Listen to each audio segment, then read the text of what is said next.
guys, my name's Chloe, otherwise known as Princess Aspian, and welcome to my channel. Just be me.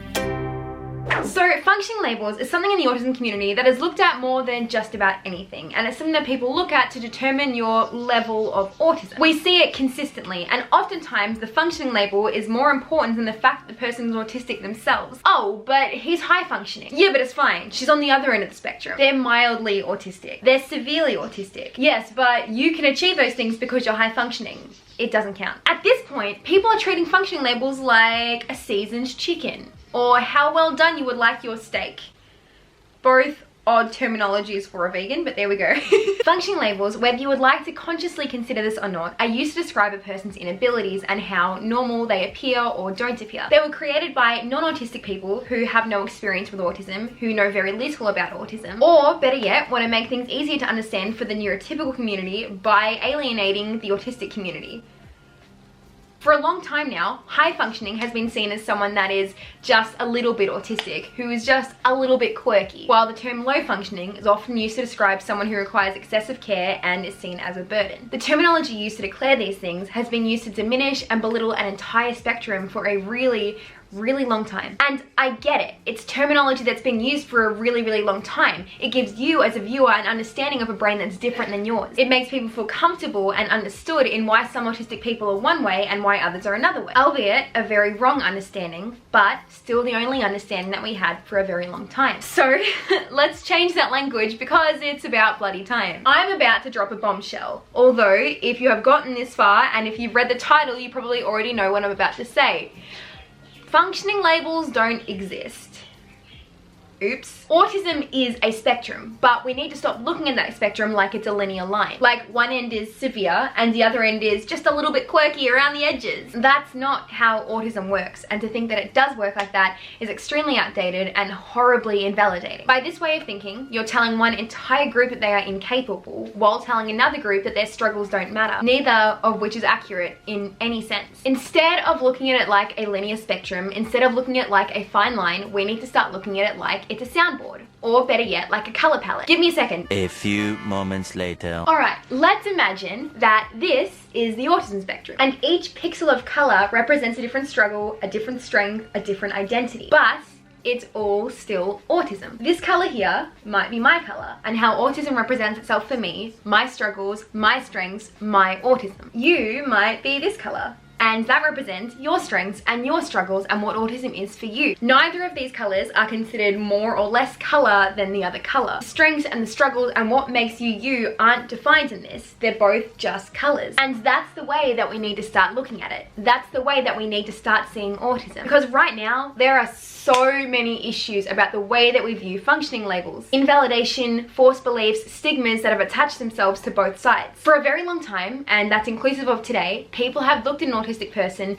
and chosen what their values are based on their functioning label. Those that are described as one end of the spectrum are going to be seen as incapable and therefore treated like children. They won't be given the respect they deserve, and the things that they can do will be overlooked, instead to just look at the things that they can't do. A label like this already denies the person to be able to thrive in their own way at their own time. On the flip side, those on the other end of the spectrum may be seen as quirky and just needing a bit of an attitude adjustment. Their struggles and the reasons for those struggles won't be cared for or looked at. People often use low functioning as a term to describe a person who needs more care. Often if a person is non-verbal, they will then also consider that person low functioning. By calling someone low functioning for not being able to communicate properly, you're invalidating their ability to communicate in their own way, which really, again, doesn't make sense for them to be low functioning when we're the ones that aren't understanding. And they will use this terminology to belittle that person's strengths and abilities and who they are as a person. And while I understand that that person's journey is entirely different to someone like mine, it doesn't make their journey or my journey any less or any more valued and important. Now I know he isn't autistic, but if we had a look at Stephen Hawking and we have a look at him the same way that we look at low functioning autistics,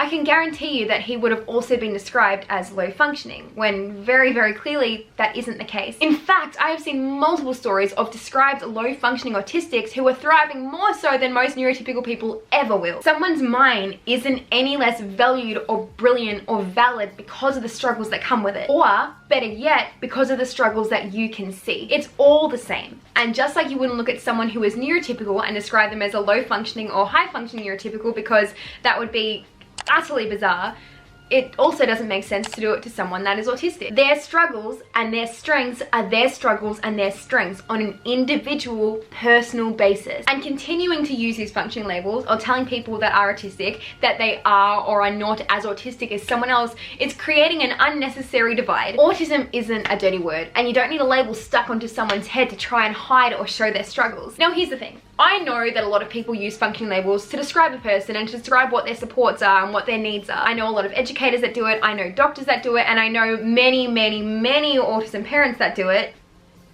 But it does absolutely no good and is incredibly counterproductive. In fact, there is literally no point for it. There is absolutely no point to be using the terms high and low functioning. It doesn't work. It also does not exist. One autistic person is going to experience many different levels and variations of functioning throughout their lifetime, even daily. It's all dependent on their current situation, on their mental health, on the support system that's around them. Context and support can be the difference between a thriving autistic and a struggling autistic.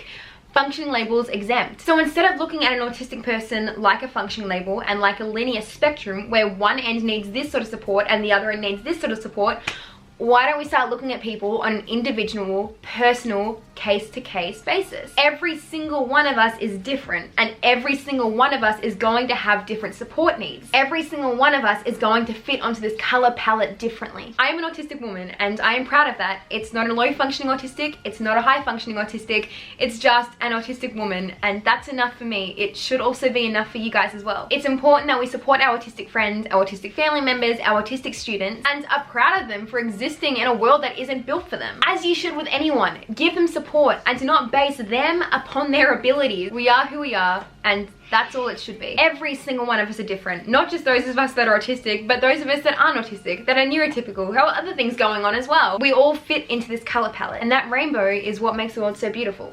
So let's not try and divide that anymore. Anyway, if you guys did like this video, make sure to let me know. If you have any other questions about functioning labels, again, let me know. I would love to do more videos about it. If you would like to see more content, make sure to like, comment, subscribe. I don't mind. Do whatever makes you feel good. Do whatever makes you feel happy. And I will see you guys in my next video. Bye. Just be